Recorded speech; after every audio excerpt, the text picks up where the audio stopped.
NREGS పనుల్లో ఇష్టారాజ్యం కొనసాగుతూ ఉంది. నిర్మల్ జిల్లా భైంసా మండలంలోని మహాగాం గ్రామంలో ఆయా పార్టీలకు చెందిన నాయకులు పోటాపోటీగా సీసీ రోడ్ల నిర్మాణాలు చేపట్టారు.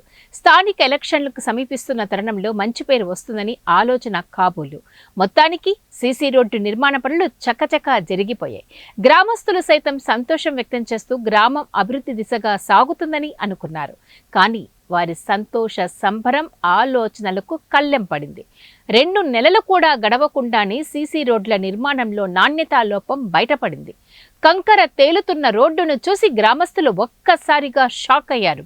10 కాలాల పాటు మన్నికగా ఉండాల్సిన పనులు 3 నాళ్లకే పాడైపోయాయి.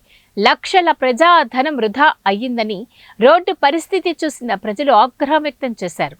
సంబంధిత శాఖ అధికారులు పర్యవేక్షించి చేపట్టిన పనులు 10 కాలాల పాటు మన్నికగా ఉండేలా చూడాల్సిన అవసరం ఎంతైనా ఉంది. ఇలాంటి నాణ్యతా లోపం పనులు చేపట్టే వారిపై చర్యలు తీసుకోవాలని పలువురు అభిప్రాయం వ్యక్తం చేస్తున్నారు.